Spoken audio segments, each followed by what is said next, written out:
আসসালামু আলাইকুম প্রিয় দর্শক। ইরান ইসরায়েল আমেরিকার যুদ্ধে এখন সবথেকে যে বিষয়টি নিয়ে আলোচনা হচ্ছে সেটি হলো ইরানে পারমাণবিক আক্রমণ করবে কি ইসরায়েল এবং আমেরিকা। কেন পারমাণবিক আক্রমণ নিয়ে জোরে সোরে আলোচনা হচ্ছে। দর্শক, ইরানের উপর আমেরিকা এবং ইসরায়েল ইতিহাসের সবথেকে ভয়াবহ হামলা করেও ইরানকে দমাতে পারছে না, ইরানকে আটকাতে পারছে না। ইরানের উপর আমেরিকা এবং ইসরায়েলের এমন কোনো অস্ত্র নেই যে তারা সেটা ব্যবহার করেনি। ইরানকে আত্মসমর্পণের জন্য মার্কিন যুক্তরাষ্ট্র এবং ইসরায়েল তাদের প্রযুক্তিগত এবং সামরিক সমস্ত শক্তি প্রয়োগ করার পরও ইরানের না পারছে রেজিম চেঞ্জ করতে, না পারছে তাদের ক্ষেপণাস্ত্র প্রতিরক্ষা ব্যবস্থা পুরোপুরি ধ্বংস করতে, না পেরেছে তাদের মিসাইল সক্ষমতা ধ্বংস করতে। এক্ষেত্রে আমেরিকা এবং ইসরায়েলের হাতে সর্বশেষ একটি অস্ত্রই বাকি রয়েছে, সেটি হলো পারমাণবিক অস্ত্রের ব্যবহার, যেটির ভয় দেখিয়ে এখন ইরানকে আমেরিকার দাবিগুলো মেনে নিতে বাধ্য করতে চাইছে। জাতিসংঘের একজন প্রতিনিধি, তার নাম আহমেদ সাফা, তিনি তার পদ থেকে ইস্তফা দিয়েছেন। তিনি দাবি করেছেন আমেরিকা ইরানে লজ্জাজনক পরাজয় ঠেকাতে যে কোনো মুহূর্তে পারমাণবিক হামলা করে বসতে পারে, আর তিনি সেটা মানতে পারবেন না। তাই তিনি বিবেকের তাড়নায় তার পদ থেকে পদত্যাগ করেছেন। দর্শক, আসলে কি ইরানে পারমাণবিক হামলা করতে পারে আমেরিকা ইসরায়েল? আর হামলা করে বসলে এর পরিণতি কি হবে? দেখুন দর্শক, পারমাণবিক অস্ত্র বর্তমান যুগে হামলার বিষয়টা এত সহজ নয়। কোনো দেশ মন চাইলো আর পারমাণবিক অস্ত্র কোনো দেশের উপর প্রয়োগ করলো, যদি একবার এটা বর্তমানে ঘটে তাহলে এটা পারমাণবিক বোমার মতোই চেন রিয়াকশন ঘটবে। বিভিন্ন দেশ তারা ব্যবহার করবে। অতীতে সর্বপ্রথম যখন আমেরিকা পারমাণবিক বোমা তৈরি করেছিল, তখন আমেরিকার কাছেই শুধুমাত্র এই অস্ত্র ছিল। সেজন্য আমেরিকা জাপানে এই অস্ত্রটি ব্যবহার করেছিল এবং জাপানকে তখন আত্মসমর্পণ করতে বাধ্য করেছিল।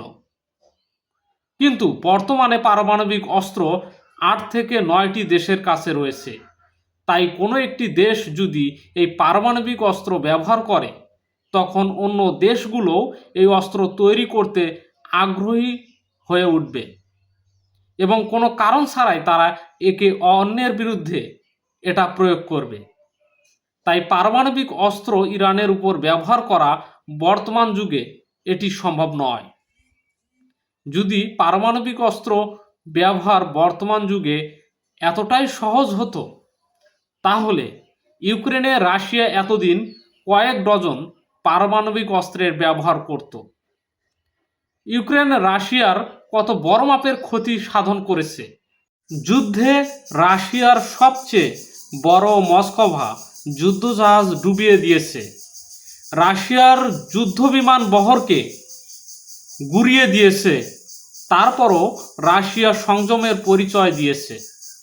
ইউক্রেনে রাশিয়া কোনো পারমাণবিক অস্ত্রের প্রয়োগ করেনি।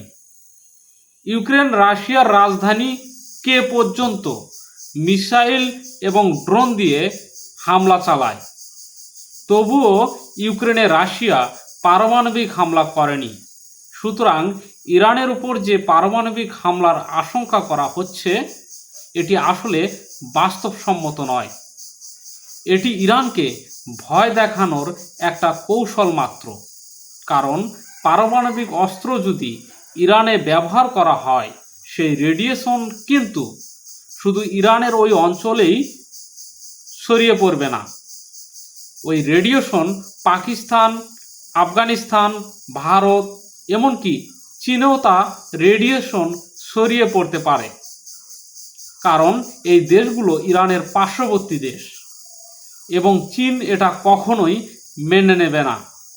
আর ইসরায়েল এবং আমেরিকা যদি ইরানে পারমাণবিক হামলা চালায়, তবে ইরানও ইসরায়েলে অবশ্যই পারমাণবিক হামলা পরিচালনা করবে, কারণ পারমাণবিক বোমা তৈরি করার যে মূল উপাদান ইউরেনিয়াম, সেটা 90% হলেই বোমা তৈরি করা যায়। ইরান অলরেডি সেটা 60% তৈরি করেছে। 60% থেকে 90% ইউরেনিয়াম করতে কয়েক সপ্তাহ সময় লাগে। তো ইরান অলরেডি কয়েক সপ্তাহ অতিক্রম করেছে। তারা যদি অলরেডি পারমাণবিক বোমা তৈরি করে থাকে, সেক্ষেত্রে অবাক হওয়ার কিছু নেই। তো মনে হয় না যে ইরানে পারমাণবিক বোমার হুমকি ধামকি দিয়ে আমেরিকা ইরানের কাঙ্ক্ষিত সফলতা অর্জন করবে। দর্শক, আপনাদের মহামূল্যবান মতামত কমেন্ট করে জানান। আপনাদের কোনো প্রশ্ন থাকলে কমেন্ট করতে পারেন, পরবর্তী সেই বিষয়ে আলোচনা করব। প্রত্যেককে ভালো থাকবেন। আল্লাহ হাফেজ।